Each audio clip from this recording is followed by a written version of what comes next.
Ya son las 9:34. Damos inicio a nuestra presentación en el día de hoy. Como siempre, recordemos que yo hago un recorderis de en qué vamos nosotros, de qué, digamos, cuál es el contexto de nuestros encuentros. Entonces, en ese contexto, nuevamente, bienvenidos a nuestro desafío 8, el plan decenal. Nosotros estamos en la fase 3, el foro con expertos de nuestro desafío 8, dar prioridad al desarrollo de la población rural a partir de la educación. En este sentido, recordamos que el Plan Nacional Decenal ha sido construido en el año 2016, se consolida en el año 2017, participaron 1.014 personas y esas personas tienen una apuesta de nación que luego se lleva a unos expertos y con los expertos se da forma a lo que pues es la apuesta de país, que son 10 años de política pública de esa sombrilla que nos debe cobijar a todos y se materializa mediante 10 desafíos. Esos 10 desafíos se desplegan en 25 lineamientos estratégicos, 333 lineamientos estratégicos específicos y 78 indicadores. Ese plan decenal se dio a las manos, al manejo operativo de distintos actores. Esos actores nos hemos comprometido con este trabajo de divulgación, de actuar colaborativamente y con la responsabilidad que tenemos dentro de nuestras instituciones, porque la comisión gestora se crea a partir de entidades, no de personas, y esas entidades que coayudamos a que el sistema funcione mejor, a generar las alertas, a hacerlo participativo, a conocer de qué se trata, a desplegarlo. Entonces, en esa corresponsabilidad, ¿quiénes están? La comunidad educativa en general, el sector educativo empresarial, el legislativo, la academia, los medios de comunicación, por supuesto, el Ministerio de Educación, y todos pues los que estamos involucrados allí. La comisión gestora entonces tiene una secretaría técnica y 3 mesas que desarrollamos trabajos, digamos, de manera individual, pero hilados por un reglamento que nos dimos nosotros en su momento y por unas apuestas que cada mesa hace. Yo hago parte de la mesa de socialización, operación y diálogo regional, y nuestro deber dentro de esa mesa es socializar el plan, como lo decimos allí, operacionalizarlo, tratar de que esto se vuelva, digamos, parte de las oficinas de planeación y generar un diálogo regional que nos lleve tanto a los consensos, los disensos, una especie de diagnóstico de la implementación y un ajuste para esos cambios que tenemos en los gobiernos locales. La mesa ha planteado 5 etapas, entonces la etapa de sensibilización, la etapa de construcción de una línea de base, la etapa de foro de expertos en la que estamos, posteriormente la etapa 4 de planes de acción y la etapa 5 de cierre de brechas. Entonces, en la etapa 1, conocer quién es el plan, hicimos 5 encuentros y de esos encuentros estamos, digamos, hoy aquí más o menos en nuestra comunidad entre 150 y 200 participantes, que es los que recurrentemente le hemos apostado a este trabajo. Con la línea de base la hicimos a partir de una pregunta y es que dónde encontrábamos qué podríamos nosotros mejorar, avanzar, conocer más de esos desafíos a desafíos, y ahí es donde llegamos a la siguiente, que es foros de expertos, porque encontramos que todos tenemos alguna falta de comprensión, algún límite para poner en práctica esos desafíos, y por eso entonces en la tercera fase invitamos a los expertos desde la academia, desde la investigación, desde la universidad, pero también desde la experiencia y desde la implementación. Entonces, unir formulaciones con implementaciones es lo que cada vez traemos unos expertos que nos permiten eso. Este es un trabajo colaborativo, no, nosotros todos estamos, tanto ustedes participando como nosotros en este trabajo de los expertos, de manera voluntaria, gratuita, con el deseo de querer servir y construir colectivamente.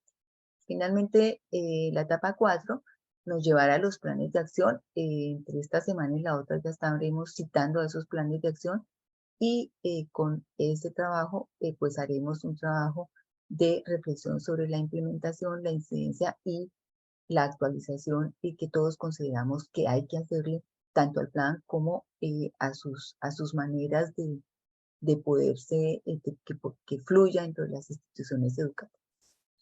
Entonces, en nuestro desafío 8, en nuestro documento del plan, nos dice hay 6 apuestas como lineamientos estratégicos y lineamientos estratégicos específicos. Cada apuesta, ejemplo, profundizar el conocimiento, análisis, potencialidades y limitaciones de las zonas rurales, sus poblaciones y sus contextos ecológicos, nos lleva a 4 elementos o lineamientos estratégicos específicos que un poco el objetivo que tienen es desarrollar o una manera de enfocar cómo podríamos nosotros comprender. Esto, por supuesto, pues está en el documento del plan. Ustedes lo pueden bajar, como siempre, todos los materiales del sitio web y precisar sobre estas apuestas. En ese plan de acción están inscritos 78 entidades, tanto departamentales como municipales, y la invitación es para que también el privado lo haga desde su óptica. El privado tiene en sus manos un proyecto educativo institucional y que también debe hilar a la política pública, y entonces lo invitamos a que haga parte de esta construcción. Puede aplicarse la matriz y si necesita cualquier precisión, nosotros estamos, digamos, muy pendientes de poderles colaborar, hacer reuniones con privados y explicar cómo se diligencia la matriz, aunque en los videos del micrositio están las explicaciones. Luego llegamos al plan de acción, los planes de acción en una malla, digamos, muy concreta, muy fácil de diligenciar, y pensamos que si cada entidad territorial, cada institución educativa se propone por cada desafío al menos 1 o 2 acciones, pues tendríamos un gran trabajo, porque 10 desafíos por una acción son 10 cosas para involucrar en nuestros planes, y 2 serían 20. Sumado es una gran apuesta para lograr los objetivos comunes. Nos acompañan hoy 3 expertos. Juana Yunis Marulanda, ella es directora de Educapaz. Ella es una persona historiadora, especialista en pedagogía, magíster en educación. Ella tiene 15 años de experiencia en los procesos formales de educación para la paz. Es una investigadora apasionada de la política social y de esa implementación en los territorios.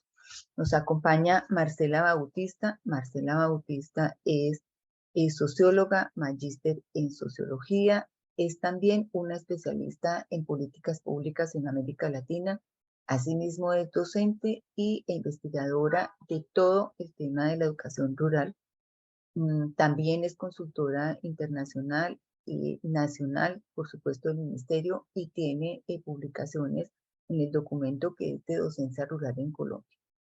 Y nos acompaña también Gustavo Ríos. Él es doctor en educación con una tesis en formación técnica para la educación rural, magíster en desarrollo humano, especialista en administración turística. Actualmente es presidente de las instituciones técnicas profesionales en Colombia y de la red ITA.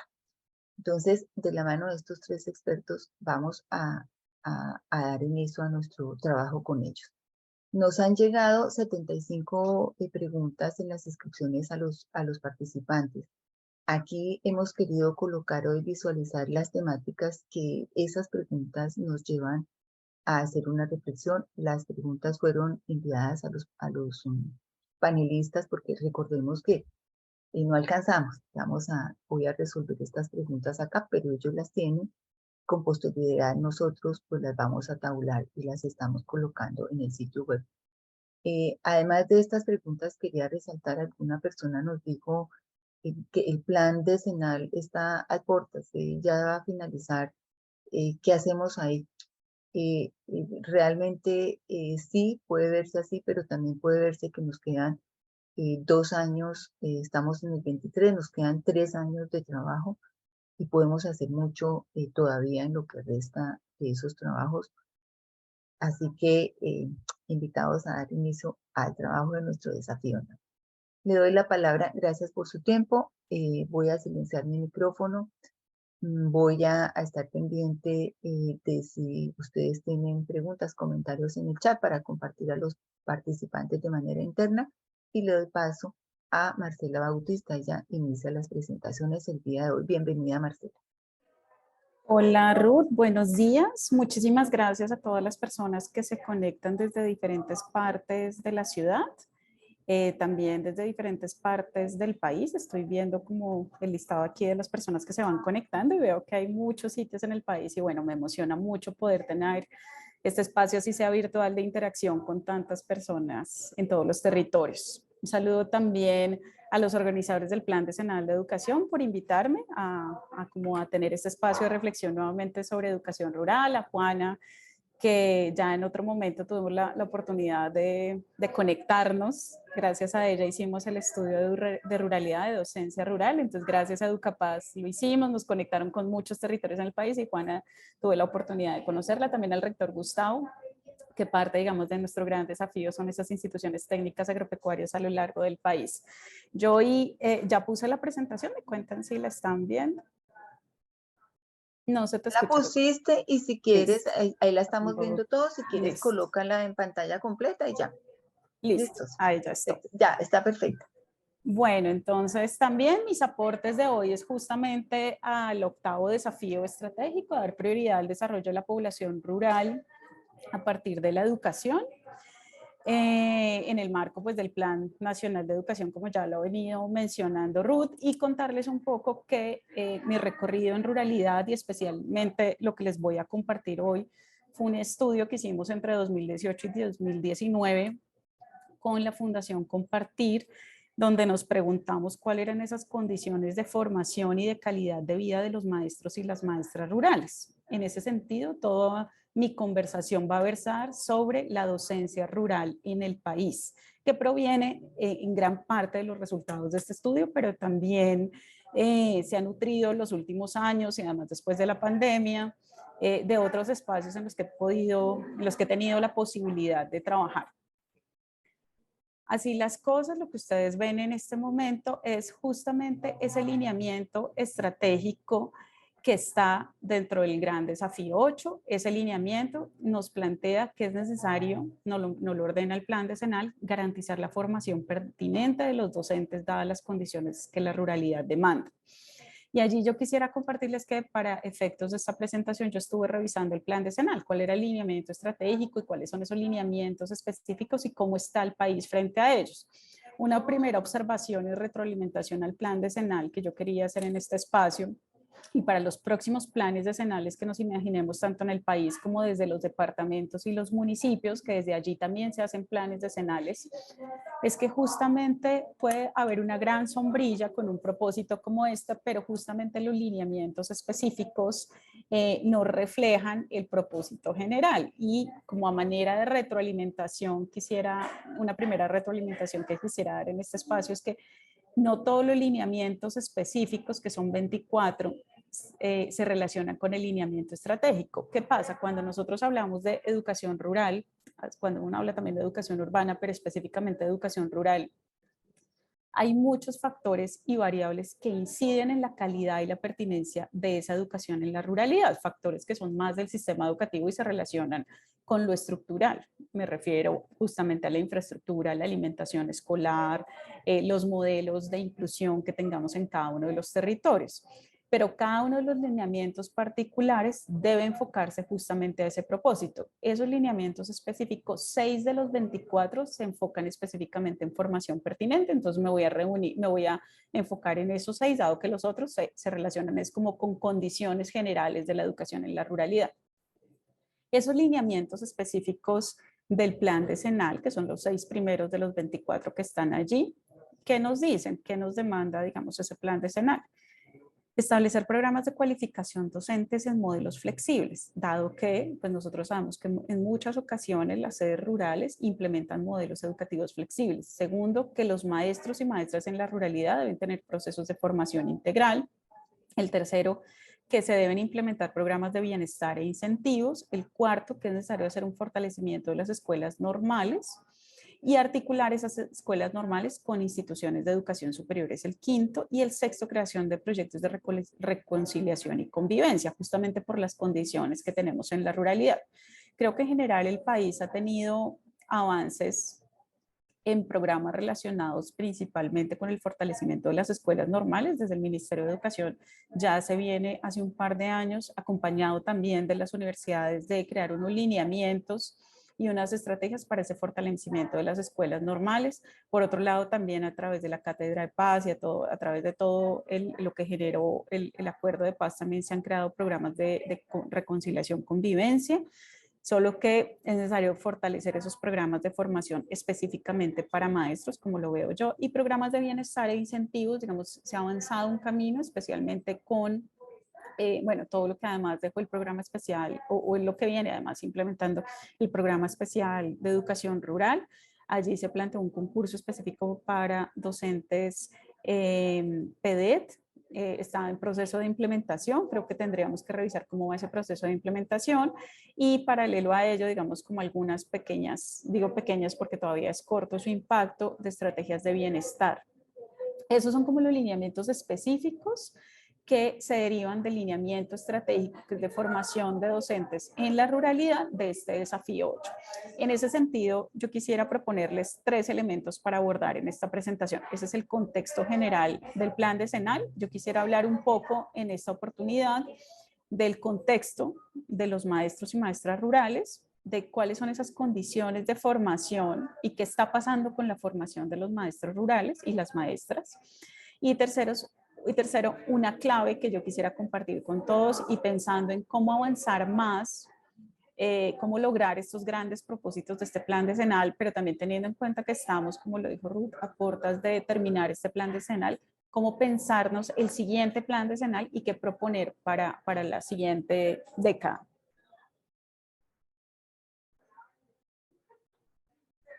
Así las cosas, quisiera empezar con recordar y un poco contextualizar la Colombia rural en la que nos encontramos y cómo se dan esas condiciones de la oferta educativa. Recordar un poco que, como les digo, estos resultados derivan de un gran estudio que nosotros hicimos, y cada uno de estos temas que yo voy a tocar acá se puede profundizar en mayor medida, tanto como en otros espacios, si se quiere. Podemos continuar hablando de educación en la ruralidad, como también pues invitarlos a consultar el libro del que estoy haciendo mención. Lo primero que debemos o para mí un punto de partida fundamental para hablar de educación en la ruralidad y de docencia rural es recordar que el 95% del territorio en términos geográficos es rural y solo el 5% es urbano, y que eso contrasta de manera importante en el nivel de concentración de las poblaciones en esas zonas. Si bien todo nuestro territorio, la mayor parte es rural, lo cierto es que la mayor parte de nuestras poblaciones en el país habita cabeceras municipales y centros poblados, y solo el 15% está en zonas rurales y rurales dispersas. Quiere decir que es un primer contraste que nosotros encontramos con tanto territorio en el país, pero las poblaciones concentradas solo en una pequeña porción de territorio geográfico debido a las condiciones en las que se ha desarrollado este país.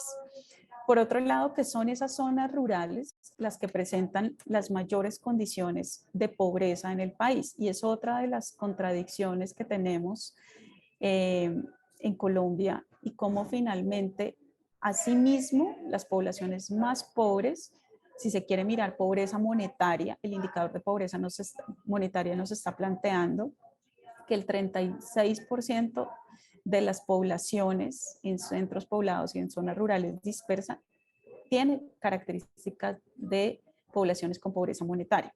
Pobreza extrema, las zonas rurales dispersas también presentan el mayor porcentaje. El 15.4% de la población de zonas rurales está en pobreza extrema. Y en términos de pobreza multidimensional, también el 36.6% de los habitantes de esas zonas rurales dispersas presentan estas características. Eso en términos del país, solo para mostrar un par de datos de cómo está la ruralidad en este momento. Pese a que no quiero desconocer todos los proyectos de desarrollo que en las diferentes regiones y departamentos se han avanzado, en general el país son zonas que aún tienen mucho déficit, tanto en términos económicos, de pobreza monetaria, pero también acceso a condiciones de servicio y bienes básicos de vida. Cuando nosotros nos paramos en el sistema educativo, encontramos que esa misma inequidad que se presenta a nivel social se refleja en el sistema educativo. Nosotros, y aquí yo quise compartir un gráfico que nosotros diseñamos en términos del estudio, y es que caracterizamos cómo era la educación rural en el país. Y nosotros vemos que la educación rural en el país tiene 3 características estructurales que muestran varios problemas del sistema educativo y que para nosotros se convierte en un propósito de cómo mejorar esas condiciones. Primero, la ruralidad nos marca un contexto de dispersión, de diversidad, y que no podemos seguir, digamos, hablando de la dicotomía urbano-rural. ¿Qué es urbano y qué es rural? Hay muchos tipos de ruralidad en el país y hay diferentes grados de ruralidad. Una cosa es la ruralidad que está próxima a las zonas urbanas o las cabeceras municipales, donde esa ruralidad tiene acceso a los servicios de las zonas urbanas o de las cabeceras. Otra realidad es la de las zonas rurales más dispersas, donde queda a 7 horas, por ejemplo, por tierra, por río o inclusive por mar, de las cabeceras municipales y de los centros poblados. Por eso decimos que el contexto de la educación rural es una ruralidad que es continua, diversa y dispersa, pero además que tiene altos niveles de pobreza, precariedad de servicios básicos. Y uno de los elementos que nosotros nos pensamos mucho dentro de esta investigación fue la afectación que ha tenido por conflicto armado las zonas rurales. Si ustedes ven, la mayor parte de las víctimas del conflicto armado del país las ha puesto la ruralidad, y en ese sentido la dinámica de conflicto y de violencia se ha gestado en la ruralidad, y son estas poblaciones las que más han sufrido y son víctimas de ese conflicto. Entonces, en ese sentido, pensar en la ruralidad nos convoca principalmente también a observar cómo esa violencia y cómo ese conflicto armado ha afectado las organizaciones sociales, la dinámica cultural y claramente el sistema educativo. Y esas son las condiciones generales de la educación rural, pero a eso le sumamos que en general el país se ha dado un débil proceso de descentralización de las entidades territoriales. Aún el sistema educativo tiene muchos aspectos, pese a que se supone que es un sistema descentralizado, hay muchos aspectos de la estructura del sistema educativo que aún es centralizado. Por ejemplo, la planta docente. La planta docente es centralizado, es el Ministerio de Educación quien convoca y quien ordena los concursos y quien asigna a los maestros en las diferentes zonas. Eso se ha venido ajustando gradualmente con un banco de oferentes, bueno, digamos, con unas estrategias para que, o por ejemplo, como lo hizo el concurso para zonas PED, que valorando esa variable de arraigo para que las personas que lleguen a la ruralidad sean de esas mismas zonas o de otras zonas rurales. Pero lo cierto es que hay un débil proceso de descentralización en general en el país, en las entidades territoriales. Aún solo las grandes ciudades tienen mayor autonomía y mayor independencia frente a los recursos, principalmente porque ponen sus recursos propios en función de esa calidad y de esa pertinencia de la educación rural. Pero municipios y departamentos con altas condiciones de pobreza y con menos recursos propios para asignar dependen mucho del nivel nacional, y en ese sentido tienen un rango de movilidad restringido para poder generar ofertas o programas de calidad educativa. Esto, digamos que es como las condiciones generales del sistema educativo, pero cuando uno mira algunos indicadores, son unos indicadores que claramente no reflejan toda la calidad de los sistemas educativos, pero sí nos dan algunas luces de cómo está la educación rural.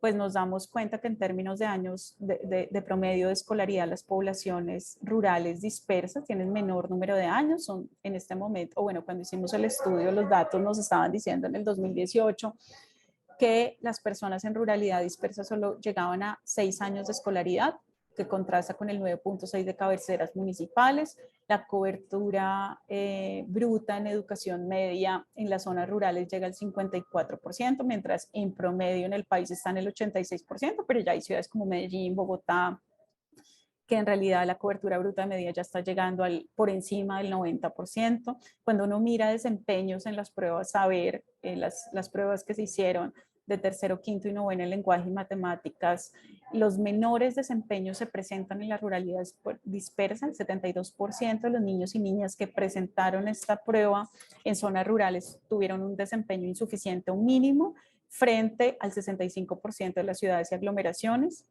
Y cuando uno mira hacia la trayectoria de los jóvenes hacia educación superior, claramente hay una brecha mucho más grande y solo el 20% de los jóvenes en ruralidad dispersa accede a educación superior, mientras el 60% de los jóvenes en las ciudades y aglomeraciones tienen la oportunidad de ingresar a educación superior. Eso nos da unas condiciones muy complejas para la oferta del sistema educativo en estas zonas rurales y rurales dispersas, y para nosotros se convierte en un marco de referencia para la creación de programas y políticas que pretendan o propendan por una mayor calidad de los maestros y maestras. En segundo lugar, de donde debemos partir es justamente quiénes son esos maestros rurales y cuál es la proporción en términos con los maestros urbanos del país. Compartirles que en este momento seguramente ya subió un poco más después de estos últimos años. La tendencia de la planta docente va subiendo gradualmente, nunca hay cambios así tan drásticos, estadísticamente digamos va aumentando. Cuando tuvimos la oportunidad de hacer el estudio, la distribución de los docentes y directivos por zona nos estaba mostrando que el 34% de los maestros de todo el país, que seguramente la planta debe estar en alrededor de 350,000 maestros a lo largo del país, hacía parte de zonas rurales, el 64% en zonas urbanas, y hay un pequeño porcentaje que están asignados como a diferentes roles, y entonces dentro de la base de datos no está ni urbano rural, que es solo el 2%. En esta proporción hay 6.233 directivos docentes rurales, la mayor parte, el 42% son rectores, el 36% coordinadores, y aún tenemos una asignación, un nombramiento de directores rurales del 21%. Docentes de aula están en 34%, la mayor parte de ellos, como ustedes lo ven, el 97.3% están en aula, y hay docentes tutores de 1.74%, que generalmente, digamos, la mayor proporción son los docentes PTA que están a lo largo de todo el país. Algunas características generales de esta población docente rural, solo puse unos daticos para que nos hiciéramos una idea de quiénes son esos maestros rurales. La mayor parte son mujeres, el 62%.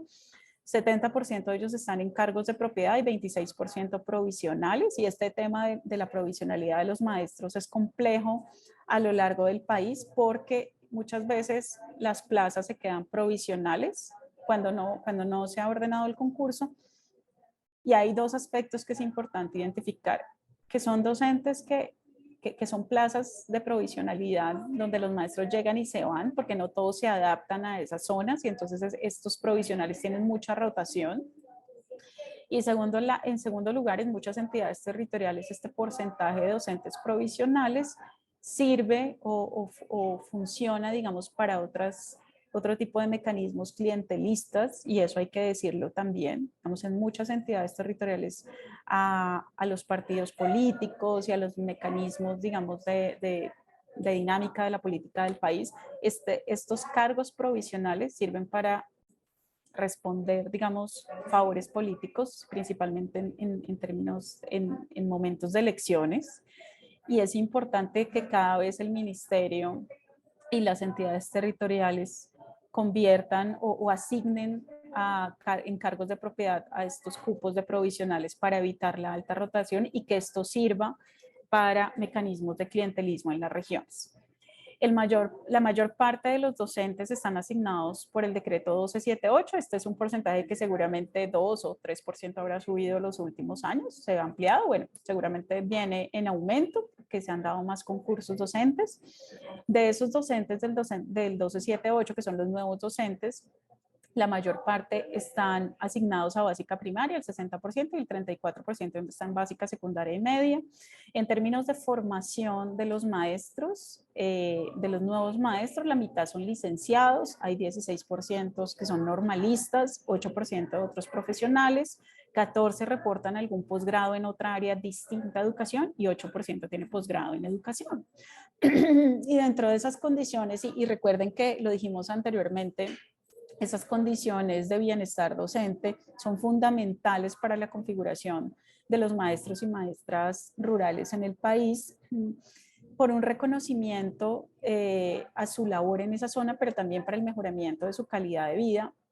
Hay una reglamentación que es el decreto de la bonificación por difícil acceso. Entonces nos dimos a la tarea de cuántas son las entidades territoriales y los docentes que reciben esa bonificación de difícil acceso. Y pues lo que nosotros encontramos es que hay una gran parte de las secretarías de educación que hace un esfuerzo por entregar esa bonificación de difícil acceso, y en realidad hoy, o bueno, en el 2019 teníamos alrededor de 74,000 maestros que reciban bonificación por difícil acceso. Ustedes ven allí la estadística. Alrededor de los 6,200 directivos docentes rurales, 4,136 reciben la bonificación. De los maestros, de los 106,000 que tenemos en el país, 70,000 la recibe. Y pues esto también hay que reconocerlo. Así como uno dice, hay varias condiciones que aún dificultan la calidad y la pertinencia de la educación en la ruralidad y la calidad, digamos, de la docencia en general. Hay ciertos aspectos que uno debe reconocer, no es el ideal. Seguramente nosotros quisiéramos que el 100% de los maestros que están en esas zonas de difícil acceso tuviera esa bonificación, pero pues recordemos que para el país también es un esfuerzo económico importante ampliar la carga salarial de la planta docente.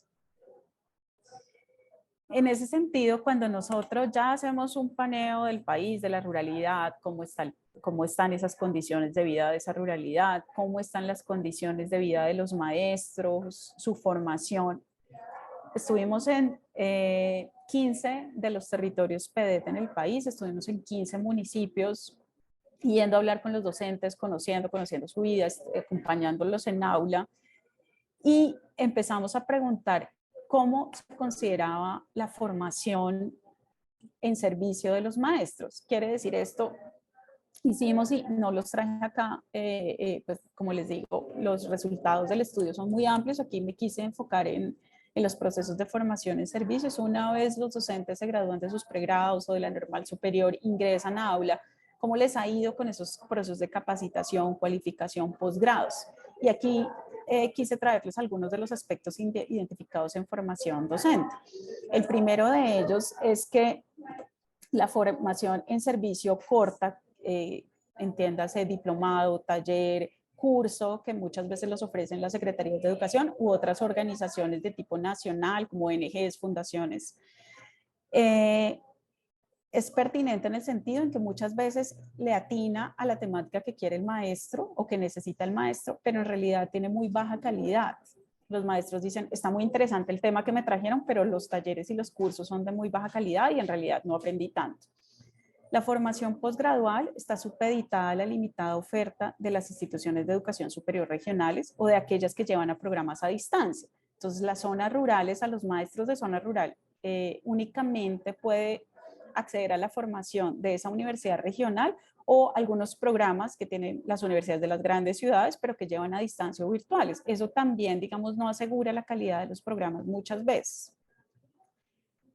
Como llega una sola oferta de formación posgradual, voy a decir cualquier cosa, educación ambiental, y como solo llega esa especialización o esa maestría en educación ambiental, pues todo el colegio termina con maestros con la misma especialización o la misma maestría, y eso hace que haya muchos perfiles con ese mismo posgrado de maestros, pero pues le resta diversidad a todo lo que se necesita en los colegios.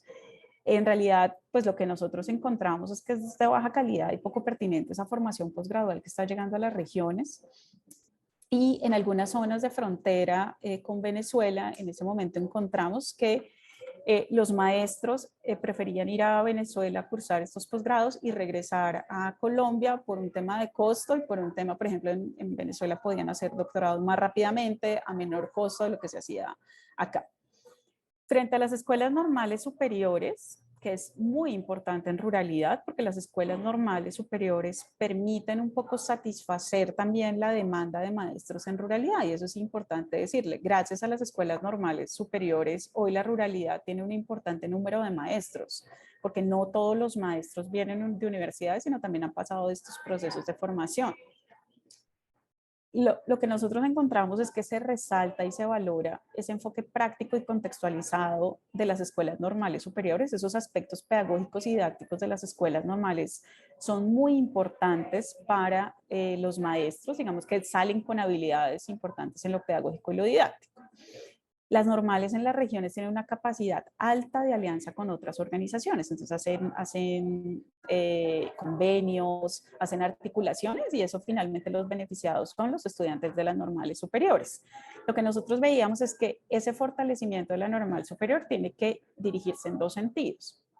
Primero, a una incorporación de propuestas educativas más innovadoras, como actualización de modelos. Si bien ellos salen como con muy buenas bases en términos pedagógicos y didácticos, es necesario como traer otro tipo de modelos mucho más innovadores. Y por otro lado, también se requiere un fortalecimiento de las escuelas normales en términos de áreas disciplinares, es decir, lenguaje, matemáticas, ciencias, para que los egresados de las normales superiores tengan, digamos, unas buenas bases también en términos disciplinares. También es necesario fortalecer todo el acceso a TICs y a lenguas extranjeras. Cuando le preguntamos a los maestros en qué áreas quisieran ser formados o ellos qué necesitan fortalecer, acá les comparto las respuestas de ellos, los directivos docentes. Ay, perdón, que acá me quedó invertido, me disculpo, arriba es docentes y abajo es directivos docentes, acabo de darme cuenta.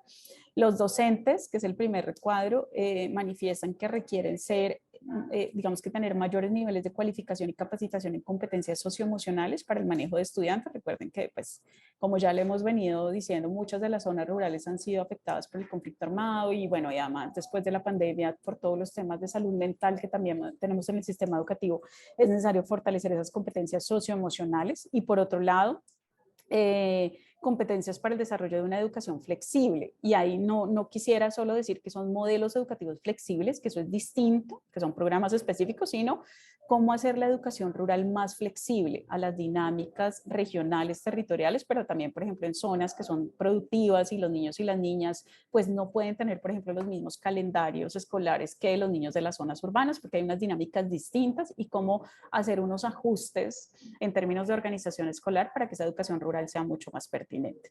En tercer lugar, competencias en tecnologías de la información y la comunicación. Los maestros, lo que nos dimos cuenta es que antes de pandemia, o sea, ni siquiera esto fue por pandemia, los maestros rurales hacen mucho uso de las tecnologías de la información, hacen uso de las plataformas virtuales, los descargan en sus casas con USB, con internet portátil y preparan sus clases para luego llevarlas a los chicos en las aulas. Porque en zonas rurales muy dispersas pues no hay acceso a bibliotecas, no hay acceso a librerías, a museos. Entonces, finalmente, a ellos su principal recurso es el Internet y son las plataformas digitales. Entonces, es necesario como fortalecer, por un lado, para que ellos desarrollen un criterio de selección, por ejemplo, de todo ese material que se encuentra en la web, tanto de plataformas institucionales como no institucionales, para que ellos puedan hacer un buen proceso de selección y preparar sus clases. Por otro lado, los directivos docentes, que es el segundo recuadro de abajo, manifiestan los directivos docentes rurales que es necesario ampliar sus habilidades de gestión y competencias de gestión administrativa y financiera. Recordemos que en las zonas rurales no siempre estas sedes tienen pagador y asistente administrativo, y en ese sentido pues ellos quieren en mayor medida tener estas habilidades de gestión comunitaria. Todo en la ruralidad pasa por la comunidad. Y tercero, manejo de conflictos, violencias escolares y construcción de paz. Esas áreas también se requieren. Y en ese sentido, en ese sentido, yo quisiera, digamos, con todo este contexto, para darle la palabra también a mis compañeros y no sobrepasarme de tiempo, una clave que a mí me parece importante para terminar este plan decenal y para pensarse en el siguiente plan decenal. Por un lado, concentrar todos los esfuerzos de formación docente en la ruralidad en formación en servicio. Los posgrados nos están demostrando en diferentes estudios, no solo en zonas rurales, sino en zonas urbanas, que los posgrados no tienen un alto impacto en la práctica de aula de los maestros. Principalmente son, digamos, la motivación principal de los maestros y maestras de hacer unos posgrados se relaciona con el escalafón, pero muchos de ellos ya tienen esos posgrados. Entonces la idea es continuar no con más posgrados, sino concentrados en una formación en servicio. Y en ese sentido, todos los esfuerzos de gestión pública que hagamos desde las diferentes entidades, tanto públicas y privadas, como mixtas, como organismos internacionales, es necesario en avanzar en programas que, de acuerdo con, digamos, como con los espacios en los que yo he estado y como lo que he visto, que hay 4 elementos, bueno, 5 elementos para el diseño de esos programas. Primero, tener una claridad en los objetivos y temas específicos de formación, temas muy puntuales que requieran los maestros para mejorar su práctica de aula y que los maestros a su vez conozcan cuáles son esos objetivos. Eso es muy importante. Centrarlos en la práctica docente y basarlos en el aula, procesos de formación que duren entre 6 y 12 meses y que haya una presencialidad, así sea la zona más dispersa, arrancar esos programas de formación docente con presencialidad y después paulatinamente pasar a modalidades mixtas para que no se suban los costos, porque la verdad programas in situ de maestros son supremamente costosos, pero se puede usar la virtualidad, metodologías sincrónicas y asincrónicas para ellos. Y clave, un acompañamiento y seguimiento continuo a los procesos de formación. En zonas más dispersas se puede usar la virtualidad, vía videollamadas, por teléfono, pero no dejar a los maestros solos y solas en estas zonas. Creo que es mi sugerencia para este espacio de retroalimentación del plan decenal y para próximos planes que nosotros podamos imaginarnos. Hasta ahí, Ruth, muchísimas gracias. Esto era lo que quería compartirles hoy. Y bueno, pues estoy atenta a cómo podamos continuar. Muchas gracias. Gracias, Marcela, por tu presentación. El chat ha estado muy nutrido en preguntas y en observaciones y en comentarios. Yo he colocado ahí que nosotros estamos pendientes de hacer el desafío 3, que es lineamientos curriculares, y eso será el 27 de julio. Y en el foro 4, que es formación docente, que es el 24 de agosto. ¿Qué pasa? Que ahí es clave incorporar muchas de las cosas que tú has dicho, porque en esa brecha rural-urbana, pues eso definitivamente hay que acercarlo. Y yo agregaría algo, y es esa formación del maestro en la educación inicial. Si hay algo que también fractura el sistema, es todos compartimentados, y la necesidad de avanzar en esos procesos de articulación que también nos facilita entendernos, ver las necesidades y llevar nosotros a esos muchachos en una formación, en unas lógicas del sistema.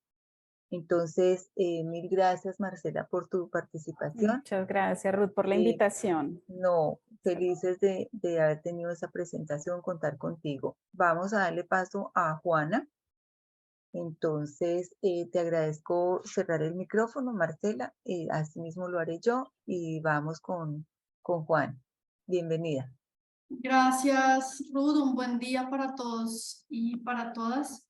Mi nombre es Juana Yunis. Soy la directora de Educapaz. Ya ahorita me van a decir, ¿ahí están viendo bien la presentación?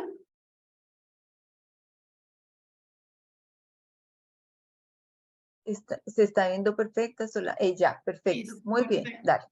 Bueno, entonces, pues un gusto de verdad para mí estar acá con todo este grupo tan nutrido de maestras, de maestros, de servidores de diferentes secretarías de educación del país, seguramente pues muchos expertos e incluso educadores comunitarios. Gracias por tenernos presentes como Educapaz y pues muy entusiasmados de poder hacer un aporte a esta discusión.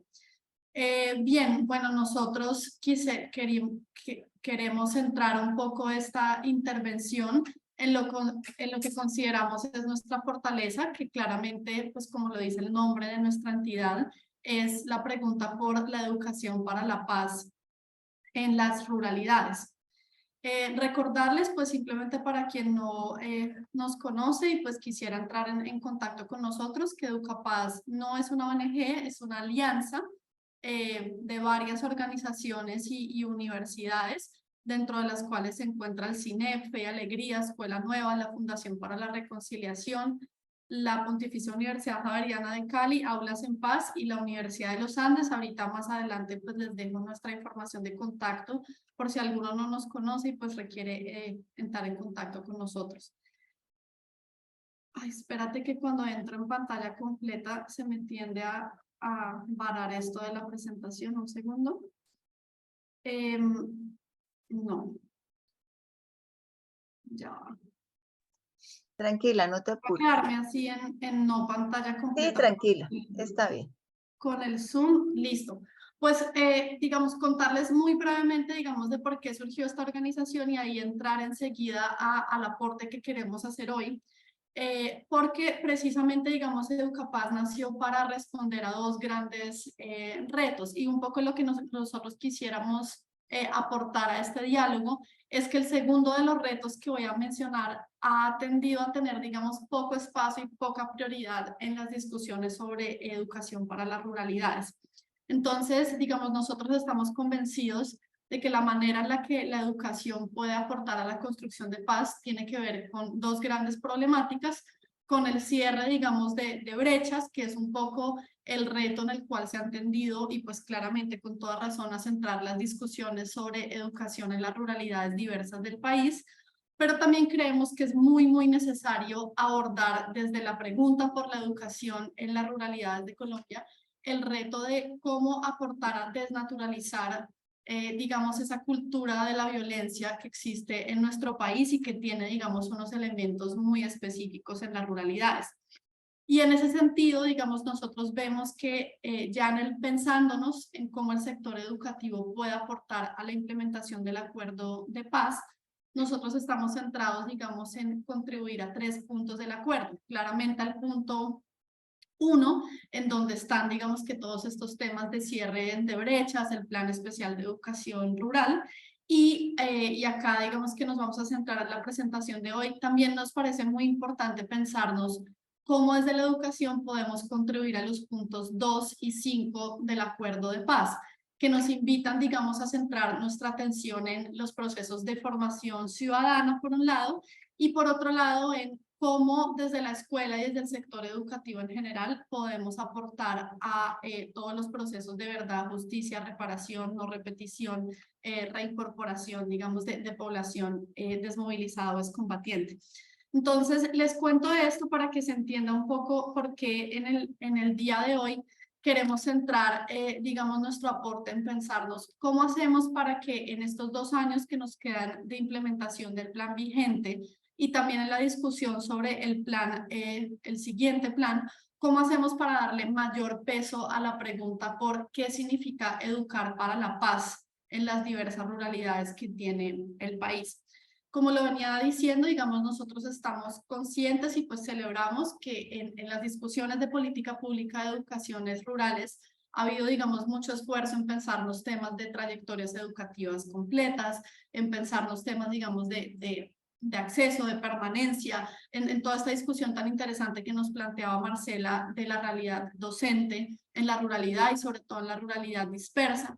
Y digamos que sentimos que la discusión sobre currículo y pertinencia pues ha tenido unas fortalezas en lo que tiene que ver con la reflexión sobre currículo y vocación productiva del territorio, por un lado, y pues currículo y relación escuela-comunidad, saberes locales, entre otros. Esto no significa claramente que ya hemos resuelto estos problemas, pero digamos sí sentimos y celebramos pues que ha habido un avance importante en los diagnósticos, en las reflexiones, en los avances, digamos, a nivel territorial en estos aspectos. Por el contrario, sentimos que históricamente, digamos que en las discusiones sobre política pública de educaciones para la ruralidad, no ha habido, digamos, tanto énfasis en pensarnos en este aspecto, digamos, de la transformación cultural que se requiere. para avanzar, digamos, hacia un país pues que pueda hablar de una cultura de paz. Y en ese sentido celebramos pues que en el plan decenal, digamos que en esta pregunta por la formación docente, pues digamos sí hay digamos una pregunta por cómo avanzamos hacia esa formación integral y cómo le damos lugar digamos a la pregunta por los procesos de convivencia y reconciliación en las ruralidades. Y en relación con las preguntas que se enviaron para el foro de hoy, pues nos pareció muy interesante que existieran algunas preguntas, no muchas, pero sí algunas preguntas sobre cuál es la apuesta de formación ciudadana que debemos tener como país y cómo en esa discusión sobre currículo en las ruralidades podamos darle lugar a estos procesos, darle un lugar central y fuerte y no marginal a estos procesos de educación socioemocional, ciudadana y para la reconciliación. Con ese pequeño contexto les quiero, digamos, hacer más que todo una invitación, que es que nosotros hemos detectado desde Educapaz que hay un poco como dos grandes discusiones de política pública que uno pensaría que están muy conectadas, pero que lastimosamente muchas veces en nuestro país han estado desarticuladas, que es que por un lado los expertos, y cuando hablo de expertos me refiero también sobre todo a los expertos de base, a los maestros y maestras de la ruralidad, y digamos que a otro tipo de expertos en ese tema, o sea, históricamente no ha habido, digamos, un lugar muy fuerte por el tema de transformaciones culturales hacia la paz en ese tipo de debates sobre educación rural. Está el tema, pero es marginal. Y por otro lado, digamos que hay otro parche, por decirlo así, otro gran grupo de expertos en estos temas de formación ciudadana, de educación para la paz, y allí suele haber maestros y maestras rurales, no son la mayoría, suele haber expertos que han trabajado en la ruralidad, pero no son la mayoría, y por eso, digamos, tan necesario que digamos, que en esas instancias, en esos debates que están centrados en formación ciudadana y educación para la paz, se profundice mucho más ese enfoque territorial y esa voz, digamos, desde las ruralidades diversas. Entonces, digamos que acá una invitación a que ¿cómo hacemos y sobre todo aprovechando la actual coyuntura del gobierno que quiere darle centralidad a la pregunta por una educación para la paz, una educación para la vida? ¿Cómo hacemos para que estas dos grandes discusiones de política pública, por un lado educación para las ruralidades y por otro lado formación ciudadana o educación para la paz, estén mucho más interconectadas? Desde esa, digamos, desde esa pregunta o esa interrogante, nosotros queremos presentarles, digamos, una apuesta que tiene Educapaz de cómo pensarse la educación para la paz, apuesta que creemos que en el actual equipo del Ministerio de Educación pues va a ser resignificada, transformada, pero aprovechada en el mejor sentido de la palabra, y que entonces esperamos que esta intervención que vamos a hacer hoy ayude a que este grupo muy comprometido con la reflexión sobre la educación para la paz, pues vaya pensando cómo hacer aportes a una de estas grandes metas de política pública que se van a tener en el actual gobierno, que es la educación crece. Entonces, contarles que desde Educapaz, la educación crece, se llama así porque articula educación ciudadana, educación para la reconciliación y educación socioemocional. Digamos, de ahí vienen esas siglas, crece, ciudadana, para la reconciliación y socioemocional. Y desde esta apuesta de educación crece, nosotros queremos hacer, digamos que una contribución a cómo pensarnos en una educación para la paz que sea muy integral y que sea sistémica. Es decir, una educación para la paz que le dé mucha importancia a la transformación intra e interpersonal, a la transformación, digamos, de los seres humanos que conforman las comunidades educativas. Una educación para la paz que digamos que contribuya a aportes como tal, aportes digamos más colectivos, no solo intra e interpersonales en las escuelas, digamos, y sus entornos inmediatos, y una educación para la paz, digamos, que también sea capaz de pensarse en, digamos, en ese nivel más macro de cómo la escuela y el sector educativo en general aporta a la implementación de los acuerdos de paz. Esta apuesta crece, nos parece interesante. Claramente reconocemos que el país tiene muchos desarrollos en estos temas, digamos, de competencias socioemocionales, de competencias ciudadanas, de cátedra de paz, pero creemos que esta mirada crece, digamos, nos ayuda a integrar distintas miradas de la educación para la paz, y en este caso, en la discusión de hoy, a pensarnos qué significa esa educación crece como apuesta de educación para la paz en los contextos rurales. Entonces, desde Educapaz, y repito, esto pues tendrá, digamos que, nuevas aristas, nuevas versiones, nuevas propuestas desde el Ministerio de Educación Nacional, pero pues hoy les presento nuestro aporte, digamos, desde la sociedad civil. Desde la mirada de Educapaz es muy importante que nos pensemos en esta educación crece como una educación sistémica, como lo decía, que propone, digamos que, aprendizajes y transformaciones para el nivel personal, el nivel pues, individual, propone también aprendizajes y transformaciones en las relaciones interpersonales y grupales, y propone también aprendizajes y transformaciones para los procesos, digamos, de ámbito más comunitario, incluso pues de ámbito territorial, nacional, con perspectiva global.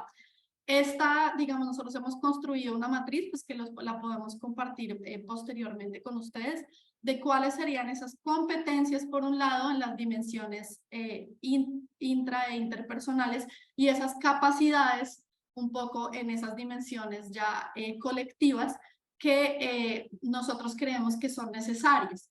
Y esas competencias y capacidades, digamos que están cruzados en estos niveles que les acabo de enunciar, y también en los siguientes ejes temáticos. Por un lado, unas preguntas por la identidad y la valoración de las diferencias, digamos, todo lo que tiene que ver con las competencias y capacidades para pensarnos, pues, ¿quién soy yo? ¿A qué comunidad pertenezco? ¿Cómo afianzo mi identidad y cómo valoro, digamos, al otro, a la otra?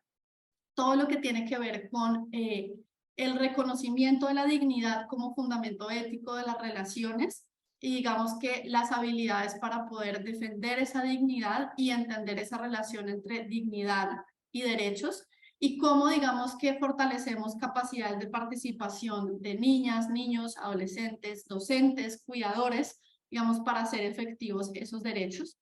Claramente todo lo que tiene que ver con convivencia pacífica, que un poco es donde más desarrollo hemos tenido a nivel de país en términos de lineamientos de política pública en este tema, todo lo que tiene que ver, digamos, con identificación y gestión de emociones, con escucha activa, con comunicación asertiva, resolución pacífica de conflictos. Un siguiente eje que es fundamental y sobre todo, digamos, en este momento planetario y esta coyuntura nacional que vivimos, que nos invita a pensarnos en el cuidado de la vida y en la ética del cuidado, digamos, como pilar de la educación para la paz, y en este caso de la educación crece. Y esto es una invitación interesante porque a veces pensamos que los procesos de educación ambiental van por un lado y por otro lado, digamos, va la cátedra de paz, y por otro lado va el fortalecimiento de competencias ciudadanas. Y lo que nosotros queremos plantear a partir, digamos, de esta apuesta crece, es pensarnos que estos 6 ejes y esta mirada, digamos, sistémica, desde lo más intrapersonal hasta lo más global, nos ayuda y pues puede ayudar a las maestras y maestros a pensar que estos procesos deben estar mucho más interconectados, y que si tenemos una mirada, digamos, más integradora, más holística, podríamos acompañar a las comunidades educativas rurales a pensarnos esa gran apuesta de educación crece, esa gran apuesta de educación para la paz, en la que se articulen, en lugar de estar como islas aisladas, distintos procesos transversales. Y finalmente tenemos todo lo que tiene que ver con reconciliación y no repetición, es decir, esas preguntas por no solo cómo sanamos heridas propias y cómo ayudamos a los chicos, a las chicas, a los profes, a las familias, a poder tener, digamos, mayores capacidades de resiliencia, a fortalecer, si es su decisión, digamos, sus capacidades para el perdón en las relaciones interpersonales, sino también cómo ayudamos a las escuelas rurales, muchas de ellas ubicadas pues en zonas donde el conflicto aún es una realidad, a pensarse, digamos, cómo hacer pedagogía del acuerdo de paz, cómo promover el valor de la verdad, el derecho a la verdad, cómo avanzar en pedagogías para la memoria, para la verdad, para la no repetición, cómo, digamos, que ayudar a que en las comunidades educativas rurales la pregunta por la justicia transicional no resulte ajena, sino que por el contrario, los jóvenes, maestros, maestras, familias de las comunidades educativas rurales sientan que son un sujeto muy activo y muy importante en el proceso de justicia transicional que vive el país. Entonces, como les decía, a través de Ruth, pues les podemos compartir más adelante, digamos, esta matriz ya muy detallada para que ustedes puedan ver el tipo de competencias y capacidades que planteamos para cada uno de estos ejes temáticos y para cada uno de estos niveles que nos ayudan a tener una mirada más sistémica de la educación para la paz.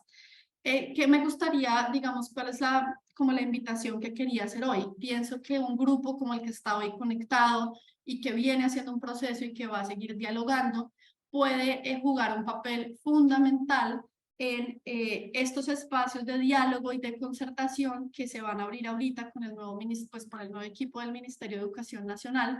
Ellos justamente están ahora en esa pregunta de pensar qué significa esta educación crece como parte de la apuesta por una formación integral, y creo que quién mejor, digamos, que este público que ha venido dándose la pela por la política pública de educación rural para ayudar a pensar esas estrategias diferenciales de educación crece que requieren las diversas ruralidades del país. ¿Y por qué hablo, digamos, de esas estrategias diferenciales? Porque estamos convencidos de que promover competencias, capacidades y por ende pues aprendizajes y transformaciones en cada uno de estos ejes y en cada uno de estos niveles, pues no es lo mismo hacerlo pensando solamente en la realidad de, no sé, grandes megacolegios en las grandes ciudades o instituciones educativas, digamos, con mucha trayectoria en estos temas de educación para la paz en cascos, pues, en cabeceras municipales.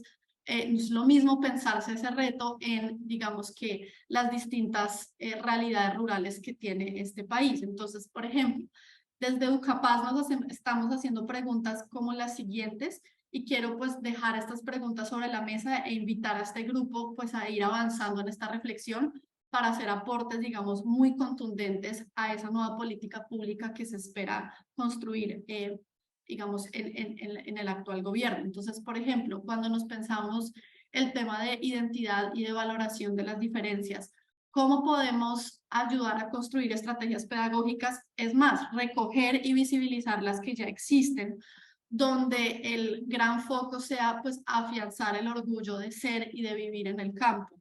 Esto claramente en articulación con liderazgos comunitarios. ¿Cómo podemos, pensando, digamos, que en los retos particulares de las ruralidades y, por ejemplo, en esos contextos donde no estoy hablando de contextos, por ejemplo, étnicos con procesos etnoeducativos o de educación propia fuertes, sino, por ejemplo, en contextos campesinos que no han tenido mucha oportunidad de avanzar, digamos, que en este tipo de reflexiones que requieren de construir muchas cosas? ¿Cómo podemos trabajar en ese tipo de contextos rurales que pueden tender, digamos, hacia la homogenización? ¿Cómo avanzar hacia pensarnos procesos pertinentes de educación antirracista, antipatriarcal? ¿Cómo también podemos avanzar? Porque esa es otra discusión que ha estado un poco fragmentada y separada. Digamos, en el país existen muchas instancias y avances de política pública interesantes a la hora de hablar de etnoeducación en comunidades afro, a la hora de hablar de educación propia en comunidades indígenas, pero pareciera que cuando ya nos centramos en la discusión sobre educaciones rurales, de pronto en los contextos donde los grupos étnicos no son la mayoría, a veces pareciera que la pregunta por la educación intercultural la dejamos de un lado, como si esa tarea de la educación intercultural no fuera de todos y se deja un poco como, eso es importante para los procesos, digamos, de comunidades indígenas y comunidades afro, cuando debería ser una gran apuesta de país. En el segundo eje, que tiene que ver con todo este tema de la defensa de la dignidad y los derechos humanos, y también por la pregunta por cómo potenciar la participación ciudadana, desde Educapaz nos estamos haciendo preguntas como las siguientes. ¿Cómo potenciar el concepto de la dignidad humana como fundamento ético de todas las relaciones en contextos rurales, digamos, que tienen altos niveles de vulneración de derechos y de naturalización de las violencias?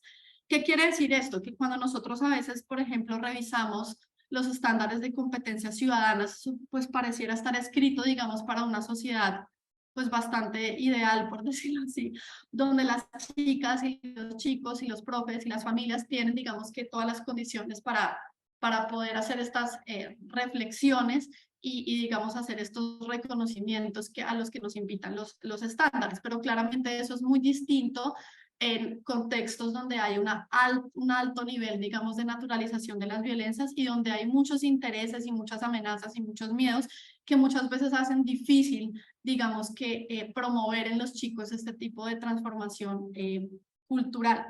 Otro tema que nos resulta fundamental y que de nuevo a veces pareciera que eso es como de otra gente, de otro gueto, de otra discusión. En el país hay unas alertas grandísimas sobre las violencias basadas en género, claramente no solo en las ruralidades, pero en las ruralidades pues es un gran problema y está muy, digamos, invisibilizado, muy silenciado, muy normalizado. Entonces, ¿cómo hacemos para que esa pregunta por cómo prevenir y atender violencias basadas en género en las escuelas sea una pregunta importante en la discusión, digamos, sobre la educación rural? Y digamos, algo también muy interesante es cómo recogemos, digamos, de manera mucho más asertiva las voces de niñas, niños y adolescentes de todas las diversidad de contextos rurales que tiene el país para acercarnos mucho más a comprender qué es lo que significa la ciudadanía para ellos y ellas y por ende, digamos, cómo poderlos acompañar de una manera más pertinente en estas apuestas de formación ciudadana. Por último, digamos, en este eje, a la hora de hablar de participación, yo creo que, como lo decía pues Marcela hace un rato, en las escuelas rurales hay mucha fortaleza y mucha potencia en la gestión comunitaria y creo que ahí hay muchos aprendizajes para el país. Entonces, también nos hacemos una pregunta de uno cómo puede sistematizar y visibilizar de una manera, digamos, más robusta, que tenga más impacto, toda esa experiencia que hay de vinculación comunitaria en colegios, digamos, pues donde esta ha sido su fortaleza, también en muchos otros donde lo hacen a través del modelo Escuela Nueva, para que esto pueda nutrir esa discusión nacional sobre cómo fortalecer procesos de participación, incluso en realidades, digamos, de alta dispersión. Cuando hablamos, digamos, de convivencia pacífica, digamos, queremos hacer un reconocimiento a que, como les decía anteriormente, en este eje es donde Colombia tiene como mayores avances a nivel de lineamientos de política pública, incluso de cómo medir esto en pruebas, bueno, de cómo tener todo un sistema, digamos, para monitorear esto. Pero de nuevo, o sea, nos hacemos, digamos, que el interrogante de qué tanto todos estos desarrollos de convivencia pacífica que tiene el país realmente han podido tener muy presentes, digamos, los retos específicos de la ruralidad.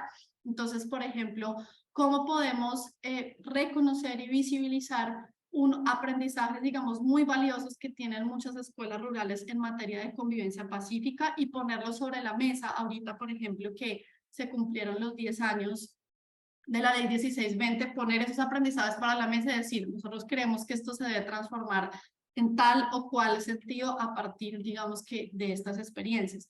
¿Cómo pensarnos, por ejemplo, en el fortalecimiento de redes de convivencia en aquellos contextos donde la planta de orientadores es, pues, nula o muy precaria y asimismo los coordinadores de convivencia? Y claro, hay que seguir insistiendo en la necesidad, digamos, de fortalecer esta planta de orientadores, en fortalecer el tema de coordinadores de convivencia, pero cómo logramos que esa no sea la única apuesta y también pensarnos en cómo en las ruralidades podemos ir impulsando o fortaleciendo donde ya existen redes de orientación escolar, redes de convivencia escolar que no dependen única y exclusivamente, digamos, de la presencia de estos profesionales o de estos perfiles, sino, digamos, de una capacidad más colectiva, más comunitaria de cómo acompañar estos retos, digamos, de educación socioemocional en los territorios.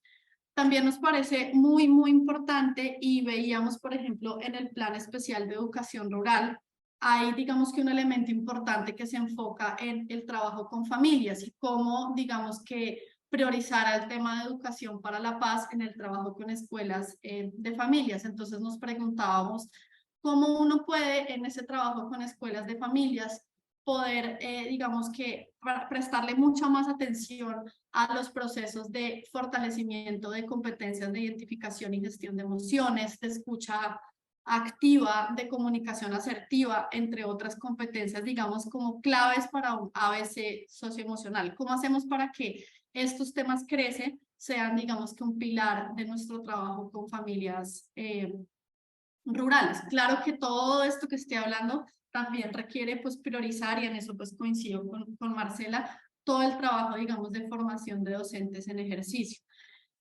Y digamos, ¿cómo le damos la vuelta? Porque bueno, yo participo en muchos escenarios de escuelas de familias y uno siente que son muy verticales, muy bien intencionados, pero un poco como en un tono enjuiciador a las familias, como vean, sus pautas de crianza no están bien, las pautas de crianza que son buenas son estas y estas y estas.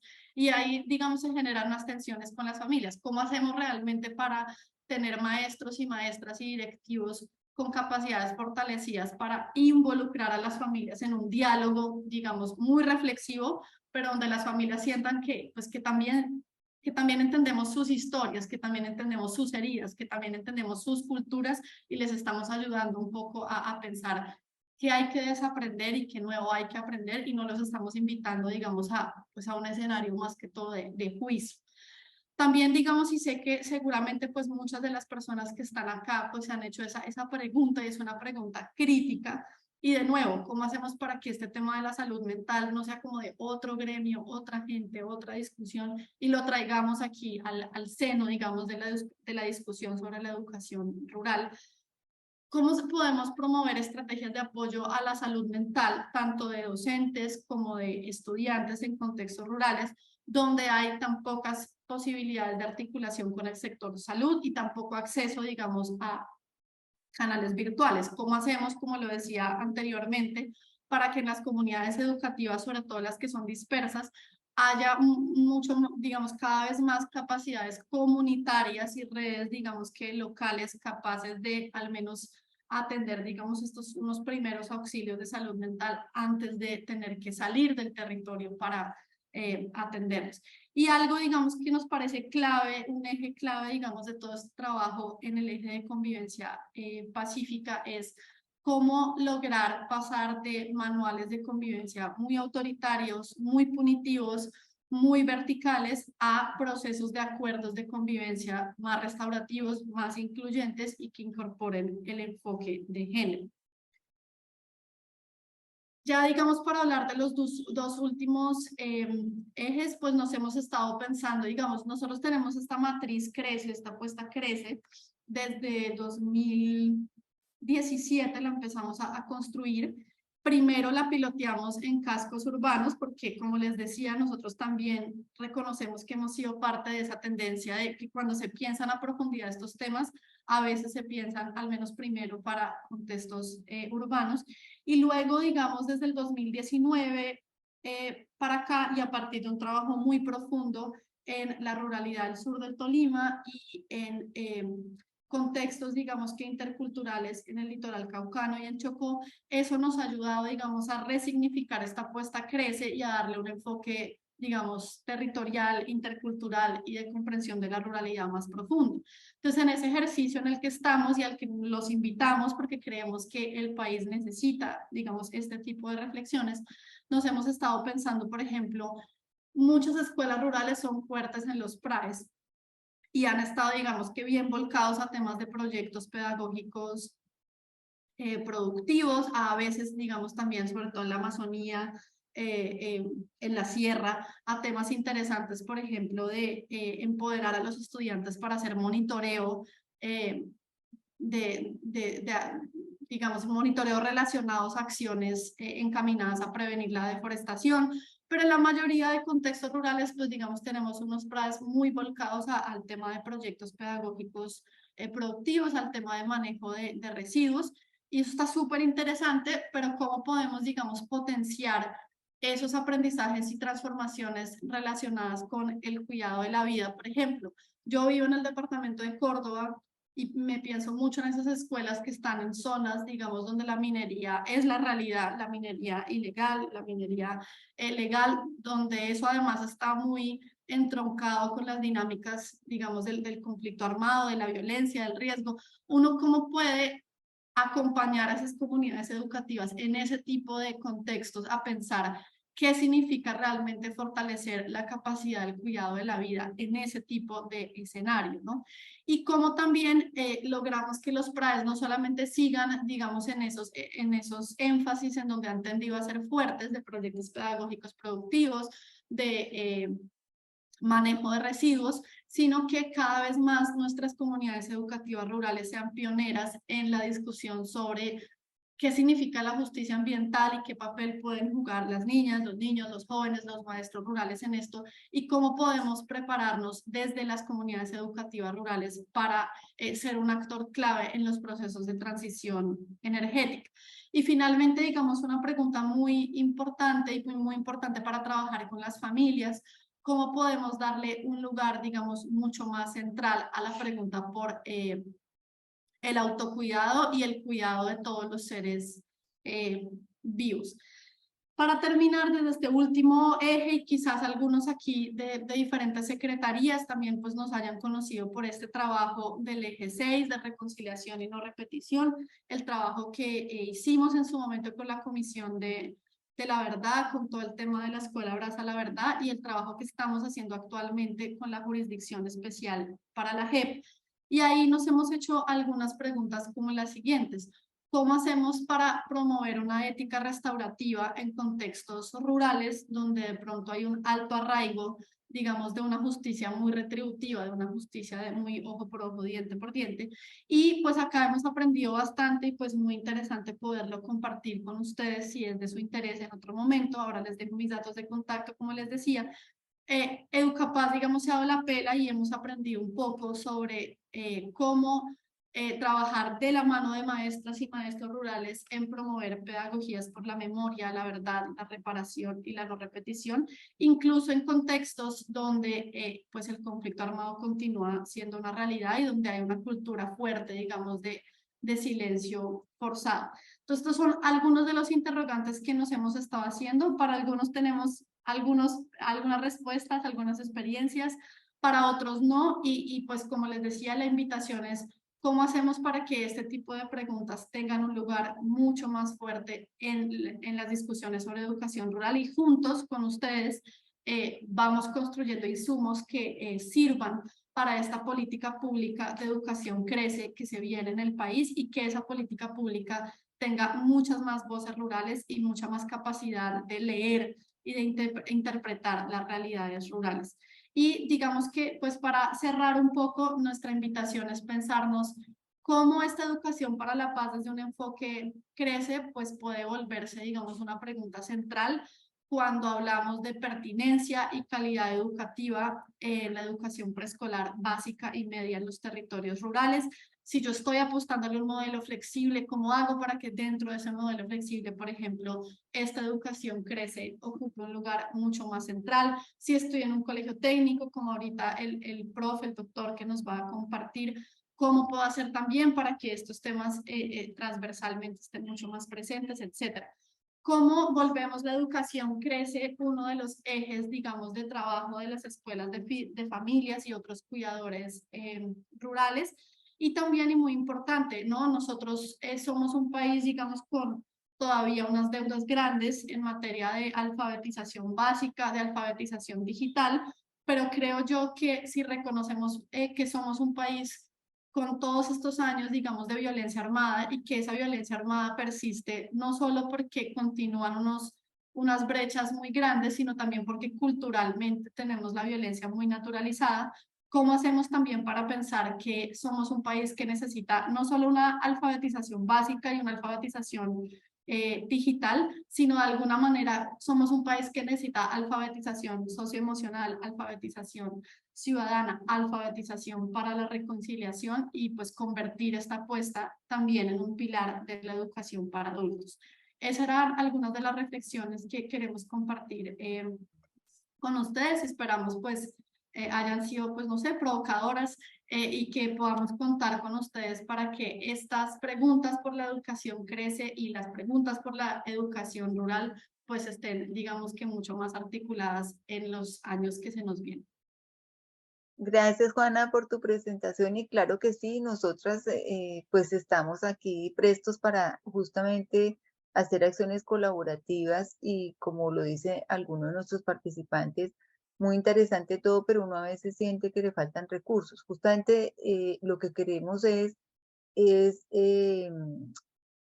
ayudarnos a veces sin recursos. Hemos encontrado en esta experiencia del Plan Decenal y que a veces se trata de simplemente conectar personas, acciones y luego ya nos vienen los recursos, lo que hemos llamado la planeación de abajo hacia arriba, que vamos avanzando mientras nos va llegando la de arriba hacia abajo, todo lo que pues uno como Estado tiene que digamos, entrar a distribuir para las apuestas de los planes de desarrollo. Pero mientras eso va sucediendo, vamos migrando de abajo hacia arriba y llegamos y seguro nos encontramos. Hablas de una matriz, claro que sí, ahora compartimos la matriz y nos reunimos para ver cómo se diligencia y todo y poder nosotros albergarla también en el sitio web. Como también le dije a Marcela, a Gustavo, bienvenidos a otros materiales que quieran albergar. Nosotros en el micrositio web siempre tenemos albergados todos los materiales, las presentaciones, todo esto queda grabado para que las personas podamos repasarlas y nos nutra a todos. Entonces le damos el paso a Gustavo. Muchas gracias, Juana. Y estamos en tus manos, estimado Gustavo.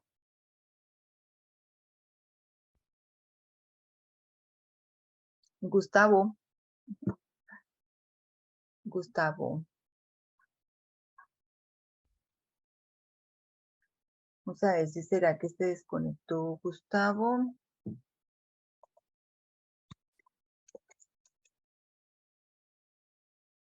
Gustavo Ríos.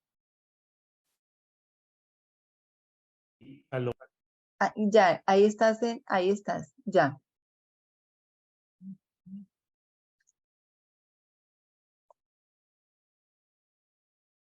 Ah, ahí no te estamos escuchando. Ahí. Ya, perfecto. Muy bien, Gustavo. Gracias. Bienvenido. Gracias. Estoy tratando de poder compartir el video.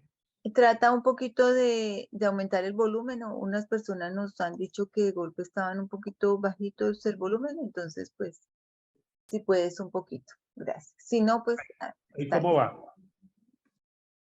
Ahí se te escucha mejor. Muchas gracias. Vale. Gracias. Bueno, estoy tratando de compartir el video, pero no me deja. ¿Será que Juana le dio descompartir a lo que ella estaba compartiendo? Sí, yo ya no estoy compartiendo nada. Ok. Dale compartir pantalla y ahí pues tendría que poder subir lo que vas a compartir. Pero no me deja. Si quieres de hablando, mándamelo por el WhatsApp y yo intento poderlo subir. Y dame un segundo aquí.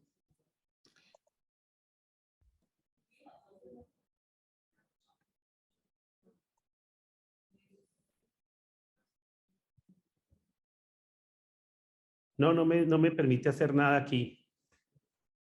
No puedes tampoco subir la presentación. Espérate, ya reviso que estés como coanfitrión. Y si no, pues yo te la coloco y tú puedes irla. No, definitivamente Ahí no me... está. Dale ahí, Gustavo. A ver si ya. No, ¿Ya? no me deja. Entonces yo la voy a colocar, la Yo te estoy presentación. diciendo cómo la vas cambiando. Y tú me vas diciendo, no hay lío. Ya la Perfecto. coloco mientras vas conversando. Gracias. Bueno, muchísimas gracias.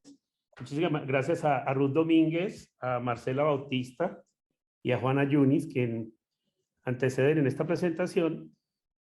Yo quisiera hablarles de 4 temas: la educación superior en cifras a 2021, que es la última cifras que tenemos; el Plan Rural de Educación Superior 2018-2028. Perdona, ¿ahí la estás viendo? Estoy viendo la mía, pero no estoy viendo Sí, la tuya, la presentación tuya. Nosotros vemos como o sea, como una carpeta donde tienes varios archivos. Ok. Todavía Bueno, no entonces ya va. No abrió. Ya. Ahí ya está.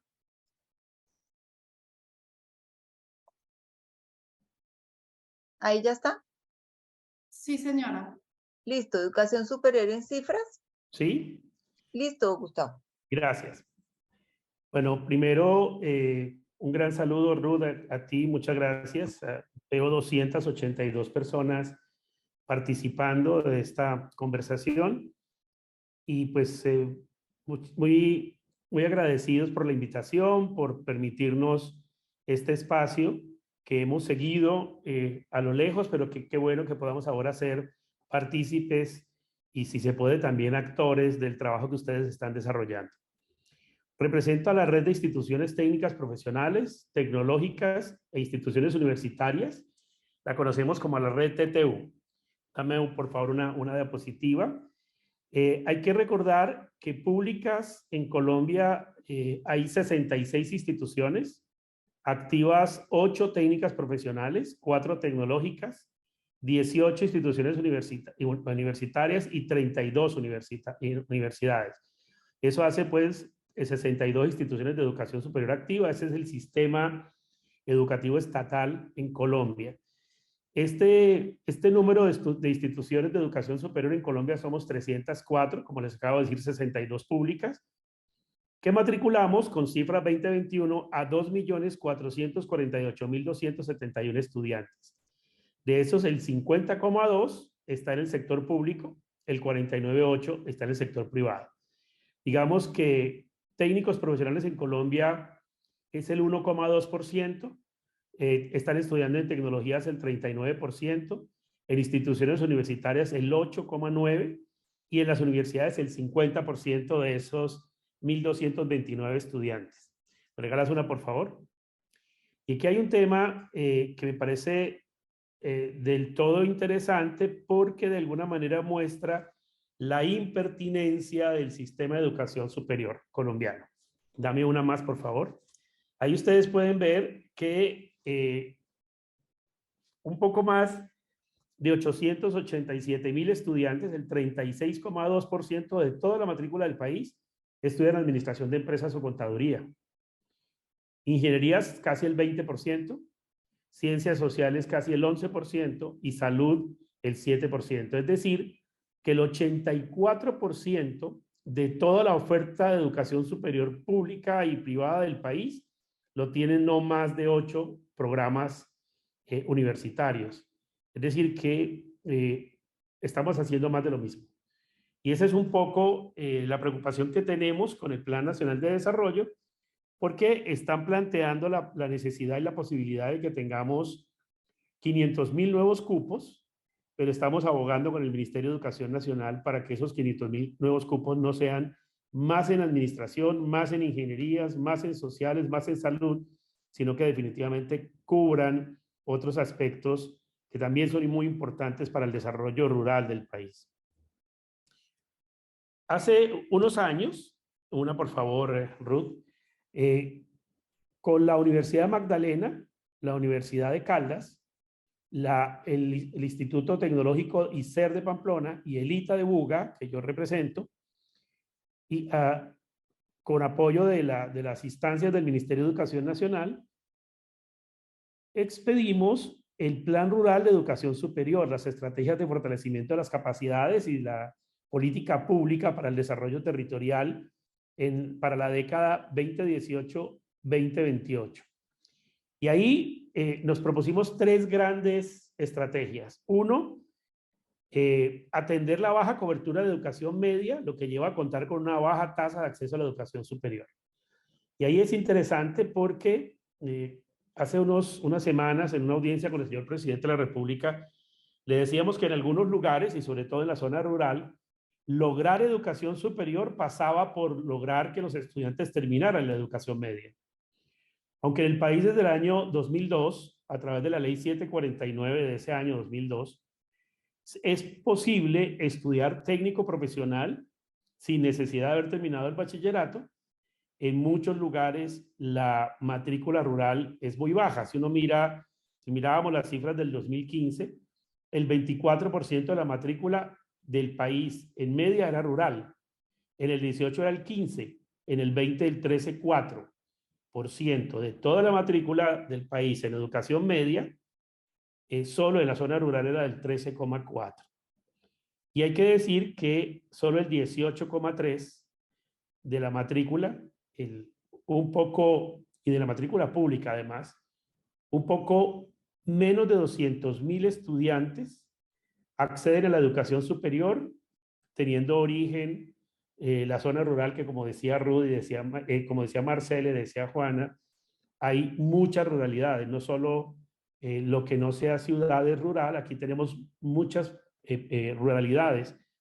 Y claro, ahí mostrábamos cómo en la última cifra que tenemos certificada nacionalmente, que es la del 2021, solo el 18,3% de esa matrícula tenía origen en la zona rural.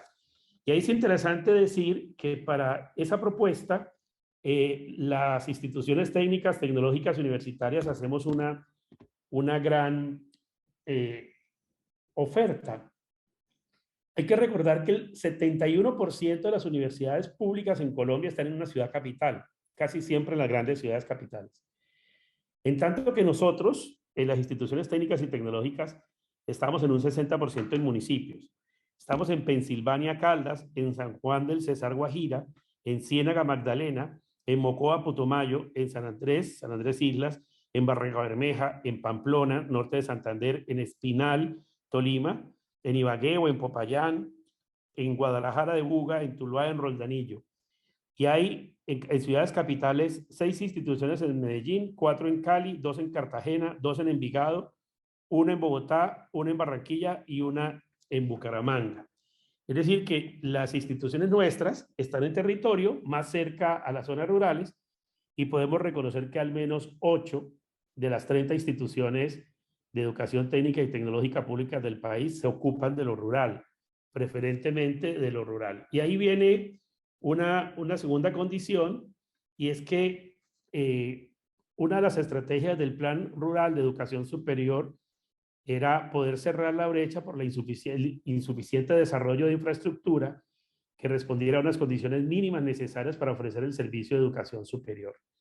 Hay que decir que en este momento cursa en el Ministerio de Educación Nacional una reforma al decreto que reglamentó la Ley 1188, que es de condiciones de calidad para la oferta de un servicio público de educación superior, y se está proponiendo que para llegar a las zonas rurales pueda ser factible tener centros de desarrollo y no necesariamente infraestructuras muy construidas.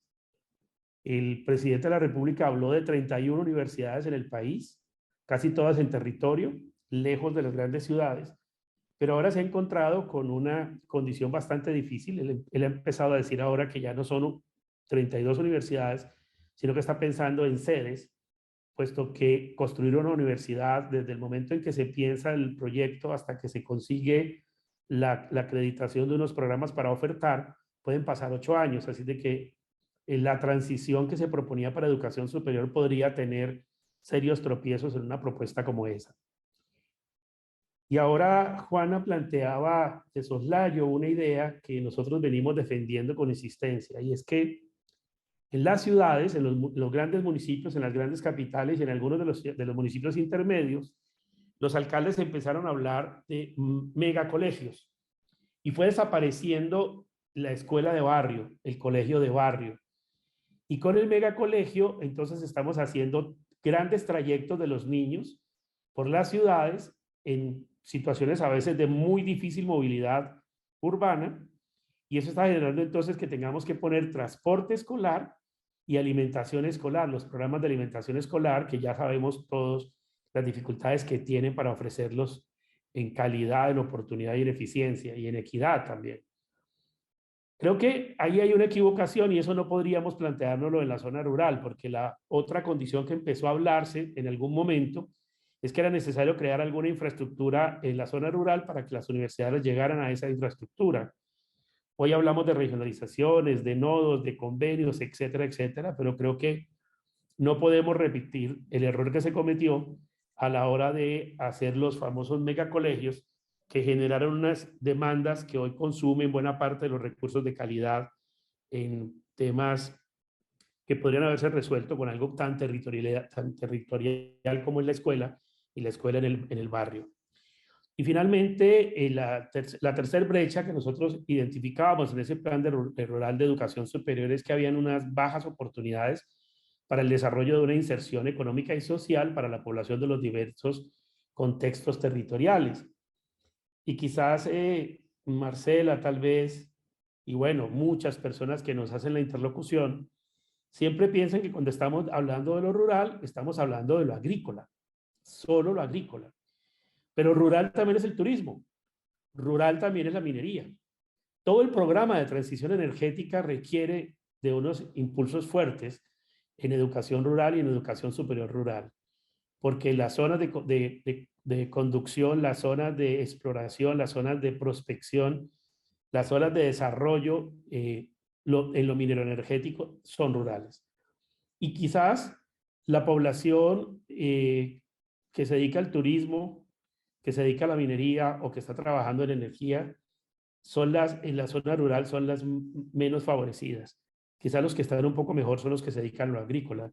Pero creo que entonces hay unas necesidades en el marco de esos contextos territoriales, hay unas necesidades de programas que deben ofrecerse en la zona rural y que requieren también un acondicionamiento no solo para lo técnico, la experiencia en la formación, sino también para la técnica, la esencia en la formación, lograr ser, como lo proponía Juana hace unos minutos.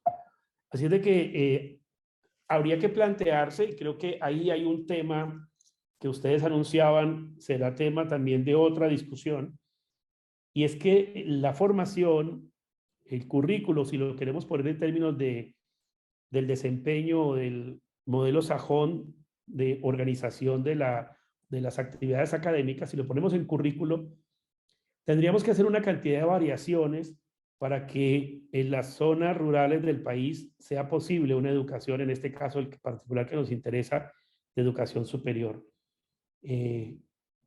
Hace un momento Marcela hablaba de algunos profesores que prefirieron irse a Venezuela a hacer los posgrados, a hacer los doctorados porque los podían hacer en menos tiempo. Por alguna extraña razón, en Colombia nos acostumbramos a medir la educación superior en semestres, y realmente la educación superior hace años en Colombia se mide por créditos académicos. Créditos académicos que además no son del beneficio y beneplácito únicamente de la universidad. También es posible hacer créditos académicos en la experiencia en lo técnico, es decir, en el trabajo, en el mundo de la vida, en algunas prácticas ancestrales, comunitarias o tradicionales, culturales, que también la universidad puede reconocer y que están habilitadas no solo en la ley 749 del 2002, sino también en la habilitación que dio la ley 1188 del 2008, cuando definió que era posible por créditos llegar a cualquier sector y no solo a los de ingeniería, administración o TIC, como lo había dicho la ley 749. Así es de que ahí tenemos un enorme reto, muchísimas condiciones que modificar. Creo que la educación hay que plantearla por ciclos, como funciona la vida. Creo que hay que semestralizarla para que pueda tener flexibilidad en los horarios. Por algo que decía Marcela y también Juana, es que los horarios y las secuencias de los ciclos de vida en la zona rural no es igual que en las ciudades. Así es de que la escuela tiene que suceder en momentos distintos, con ritmos distintos y en condiciones completamente distintas. Es necesario empezar a dejar atrás la universidad napoleónica, la corporativa o la de masas, y empezar a pensar en una formación mucho más humboldtiana, mucho más pensada en términos de lo técnico, la técnica, y que eso signifique el encuentro con experiencias, el reconocimiento de experiencias como aportes a una formación por competencias, y además con una condición interesante que era lo que nosotros nos planteábamos en algún momento como ese octavo desafío de una prioridad para el desarrollo de la población rural. Nosotros empezábamos a hablar de ya no una formación por competencias, sino en referencia a las competencias, entendiendo además que las competencias se logran en el mundo del trabajo y que habría que reconocer escenarios del trabajo como también escenarios de formación en educación superior. Y hablábamos de un referencial de competencias para profesionalización sostenible, en el entendido de que muchas de las actividades que suceden al lado de la escuela, como los PRAES o los PROCEDAS, los mapas de riesgos por cambio climático, etcétera, etcétera, eran posibles incorporarlos al currículo y poder generar esos retos que tanto Marcela como Juana nos proponían. Cómo empezamos a plantear soluciones reales a la salud mental, porque ese es un desafío de la educación también, de la educación básica y de la educación superior. cómo empezar a entender los poshumanismos que empezamos a habitar y que nos plantean retos que también tienen que estar en la escuela. Cómo empezamos a plantearnos que la casa común y el cuidado de sí tienen que ser las prioridades para poder ser, y no solamente para saber hacer, sino también para saber ser. Eso es un planteamiento que está a lo largo de ese plan que todavía no ha recibido ninguna evaluación de plazo medio, que estamos a puertas de hacerlo, y que desde la red TT1 lo hemos propuesto como una misión en las 6 misiones que hemos trazado para el plan prospectivo a 10 años, que es el tema de todo el tema ambiental, la internacionalización, la investigación, el currículo del bienestar y desde luego la educación rural como principal preocupación para lograr estabilizar lo socioeconómico y lo sociopolítico del país. Yo dejo allí, vamos a compartirle a Ruth el texto del Plan Rural de Educación Superior para que puedan los asistentes leerlo y tensionarlo, y desde luego quedamos abiertos para seguir participando de este escenario tan interesante como es el Plan Decenal de Educación, y cómo empezamos a pensar también algunas líneas nuevas que nos permitan ir reduciendo el número de estrategias que en esta ocasión se plantearon por los números que Ruth nos acaba de presentar cuando comenzó, y que podamos ir reduciendo el número para que podamos ir concentrando más esfuerzos en lo que realmente son esas brechas que debemos cerrar. Muchas gracias a todos, a usted, Ruth, por la invitación y el deseo que estuviera aquí la red TTU y que estuviera este servidor, a Marcela Bautista y a Juana Yunis, por lo que nos acaban de compartir. Un abrazo para todos.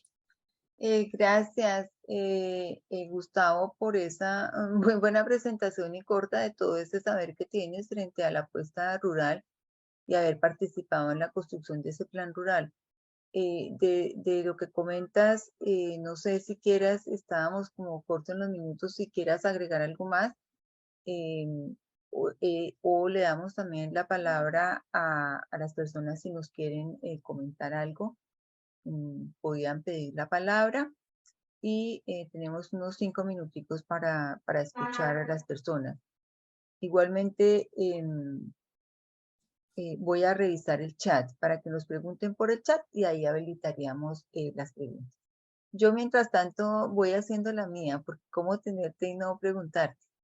Y es frente a esa formación del docente maestro preescolar. ¿Tú cómo ves eso? Es que la primera infancia la da, como le abre la puerta a la formación de un individuo, y uno ve ahí pues que hay unas brechas inmensas. ¿Cómo ves tú en tu experiencia eso?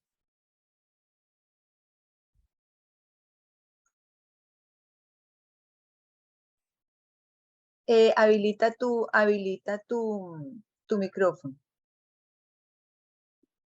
No te estamos escuchando. Habilita el micrófono. Ah, espérate que yo lo mire. ¿No lo puedes habilitar?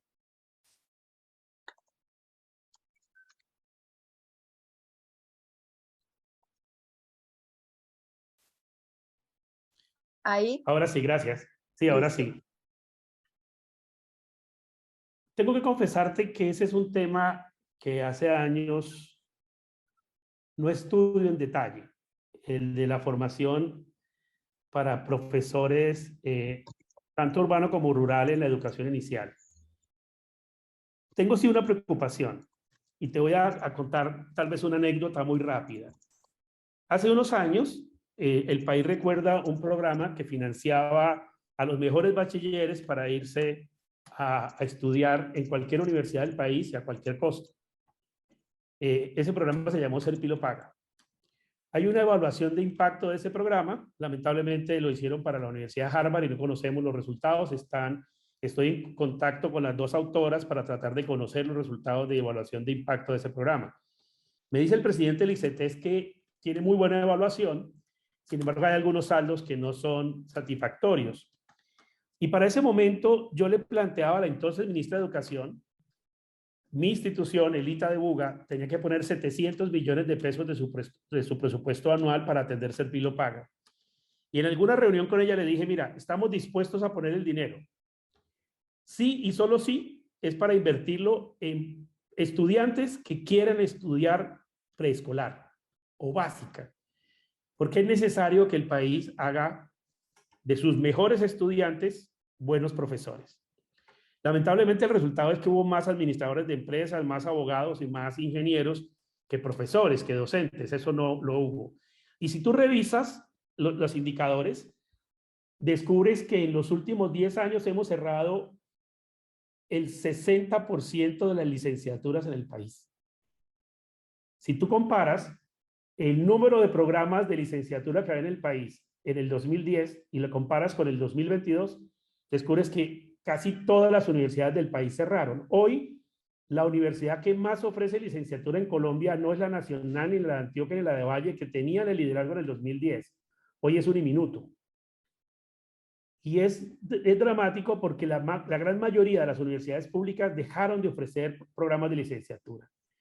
Así de que ahí hay una pregunta país que hay que hacerse. Porque sí está claro, y lo decía tal vez Marcela, es que las normales son las que nutren fundamentalmente las escuelas rurales y algunas de las escuelas urbanas, y muy generalizado en las instituciones de educación privada, que se nutren de normalistas, en razón fundamental a la crisis económica que viven esas instituciones y que deben pagar pues unos recursos menores y les sirve el escalafón que se le puede dar a un normalista. Pero a mí me parece que una responsabilidad tan alta requiere las mejores calidades de formación y las mejores calidades de profesional. Y ahí creo que empezamos a tener algunos problemas. Pero además, por lo que estaba diciendo Juana, es que es muy exigente, muy exigente, la necesidad de una formación inicial con padres de familia que no tienen formación. Es que la posibilidad de que el padre de familia le apoye la construcción de educación a los niños es cada día más lejana. Y si no tenemos familias y no tenemos padres de familia que puedan ayudar a que la escuela tenga unas mejores condiciones, algunas autoridades internacionales hablan que hay factores de logro en la escuela que suman al menos el 25% y que tienen que ver con el hogar. Si arrancamos con menos 25, tendríamos que tener gente muy bien formada para poder que lográramos eso. Tengo que reconocerte con tristeza que en las 30 instituciones de educación superior técnica y tecnológica no tenemos formación para licenciaturas en educación inicial, no los tenemos. Y no las tenemos porque el país intentó hacer un ejercicio de calidad con las licenciaturas en educación y lamentablemente logró el efecto contrario, y es que redujo el número de oferta y no la amplió en términos de calidad. Entonces, la pregunta es uno de los retos, de los grandes retos, y seguramente será un tema del próximo Plan Decenal de Educación, porque está claro que todavía, y lo digo con satisfacción, todavía uno de los más importantes ingredientes, insumos para la calidad educativa es el profesor. Y si eso lo descuidamos, eso no lo resuelve una tableta, eso no lo resuelve computadores para educar, eso no lo resuelve una infraestructura. Necesitamos maestros, porque la educación es un gesto, es una compañía, pero algo estamos haciendo mal. Y algo estamos haciendo muy mal porque nuestros jóvenes dicen que no quieren familia, que no quieren hijos, que no quieren hogar, que no se quieren casar, que no quieren casa. Entonces, algo estamos haciendo mal y creo que en términos de nuestro próximo reto en educación, ese será quizás el principal y el primer desafío. Gracias, Gustavo. Y pues eso nos pone a nosotros un reto, y es que la educación inicial, yo pues tú sabes que soy una abanderada del tema hace muchos años, tiene que estar presente en todas estas cosas. A veces encontramos un poco ahí como una baja participación, hay que estar presente, hay que estar adelante, hay que estar proponiendo, porque nos ocasiona daño estar un poco aislados. Yo quiero darle la palabra a Esperanza Carvajal Castañeda, porque hay personas aquí preguntando sobre el tema de infraestructura. Tú lo tocaste en tu presentación y quiero ver si está por ahí Esperanza y darle la palabra. Buenos días para todos. Hola, Javier. Perdón, que estoy un poco enfermo, pero quería felicitar al doctor Gustavo Rubio, a cada uno de ustedes por la intervención. Yo soy el rector de Universidad de Colombia, una institución privada pero que como ustedes analizamos la educación no desde lo económico, sino de la importancia social que tiene la educación en la construcción del país. Y la apreciación de todos es muy interesante. ¿Qué vemos desde el sector privado? La ausencia, por ejemplo, de estudiantes para las licenciaturas es la pérdida de admiración al proceso académico y al apostolado de los profesores. Los que nos construimos en nuestra época admirábamos la ejecutoria de los profesores porque tenemos el concepto de que reflejaba sabiduría y autoridad. Ahora, cuando nos han desfigurado delante de los estudiantes por la pérdida de autoridad, el estudiante joven no tiene el deseo de ser profesor porque no siente la importancia de ese maestro, de ese guía y ese orientador, en ese primer elemento. Segundo, la necesidad de convertir el idioma inglés para generar, hablamos del sector rural y yo veo que cuando seguimos tratando el sector rural como otro tipo de juventud, el cuento es que la juventud de ahora toda está conectada por las redes, entonces toda tiene una misma idiosincrasia. Se me fue la señal. No, ahí te estamos escuchando. Ah, bueno, listo. Tranquilo. Tiene toda una misma idiosincrasia y una misma forma de pensar. A los jóvenes de ahora es necesario construirles o este proceso, el bilingüismo no como una condición de estrato social, sino como una condición mínima para ser bachilleres, ya sea el sector rural o el sector urbano. El inglés no puede ser un privilegio de pocos económicamente, porque la única manera para que no haya esa migración del joven rural a las grandes ciudades es que él encuentre en la apertura. Además tenemos problemas también de comunicación y tenemos problemas de cobertura con el internet. Es que ellos tengan la posibilidad de entender que sus productos y el campo es productivo en la medida que globalicen su economía. Y imperiosa la necesidad de construir en la virtualidad alta calidad académica. Y ojalá que la reforma educativa en la educación superior que propone Petro rompe tanta tara para la construcción de programas, porque en la burocracia y en todo ese proceso es un largo tiempo y una larga inversión para las instituciones privadas que queremos hacer patria, no que queremos colocar semestres a 8 millones y a 10 y a 15 millones de pesos, sino es que pensamos que todavía que con un mínimo o con menos de un mínimo, la universidad no tiene que ser un privilegio de los que tienen la posibilidad económica, sino una obligación del Estado. Entonces, desde el sector privado, el apoyo completo y absoluto y un agradecimiento desde todo el sector rural y de todos los campos por lo que están haciendo por la patria. Muchísimas gracias. Muchas gracias. Quiero darle la palabra a Libardo, si está por acá, nos ha hecho un comentario, otro comentario en el chat. Le quisiera dar la palabra y con él ya finalizamos nuestra reunión. Libardo, ¿está por ahí? Sí, muy buenos días. Gracias, Libardo. Bueno, sí, escuchando un poco, pues como todas las reflexiones, yo trabajo pues en una institución educativa rural acá en el municipio del Tambo. Y pues realmente uno pues mira esa dificultad de muchos estudiantes de poder acceder pues a la formación profesional, pues bien sea técnica, tecnológica o ya profesional de la universidad. Y creo pues como lo comentaba allí, pues digamos que lo importante es que la universidad se descentralice y pueda llegar no solamente a la universidad, sino también los centros técnicos, los tecnológicos, ¿no? Que puedan descentralizarse y puedan llegar pues como al sector rural. Digamos, nosotros por acá tenemos una alianza con el SENA, pero para desarrollar pues lo de la doble titulación, pero también debería darse esa posibilidad que el SENA pudiera escoger ciertos sitios, en este caso, por ejemplo, como el nuestro, para que pudiera adelantar formaciones tecnológicas. Y así tendríamos la posibilidad de brindarle a los estudiantes que no se tengan que desplazar a la ciudad, sino que en el mismo territorio pues puedan profesionalizarse y de esa manera pues se pudiera lograr una mayor cobertura de formación en los jóvenes en ese nivel que se necesita. Es cierto. Muchas gracias. Muchas gracias, Libardo.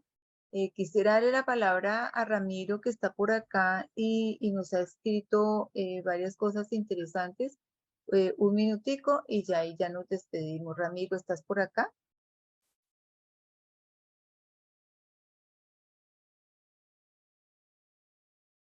No, no está Ramiro. Bueno, entonces, siendo así, son las 11:30 de la mañana. Damos nuestros agradecimientos a los 3 panelistas. Ha sido una nutrida asistencia.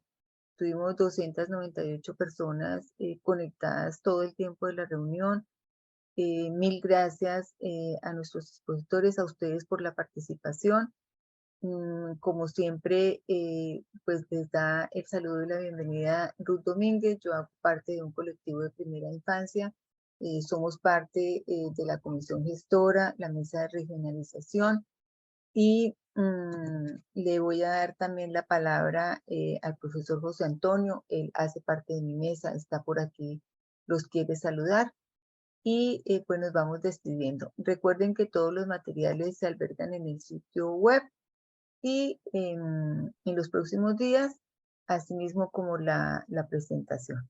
Entonces, una feliz tarde para todos. José Antonio, tienes la palabra. Pues para que darle nos las saludes. gracias a todas las entidades territoriales que nos han acompañado en estos foros y de verdad que son espacios bien interesantes. Gracias a Ruth porque es la líder de este proceso y los esperamos en nuestros próximos encuentros. Feliz día para todos y todas. Gracias, José Antonio. Y me recuerdas que nuestros siguientes encuentros, julio 24 y julio 27 y agosto 24, y la semana entrante estamos enviando las citaciones puntuales para hacer parte, ya empezar los grupos de trabajo que ya están inscritos para cada desafío. Feliz tarde para todos.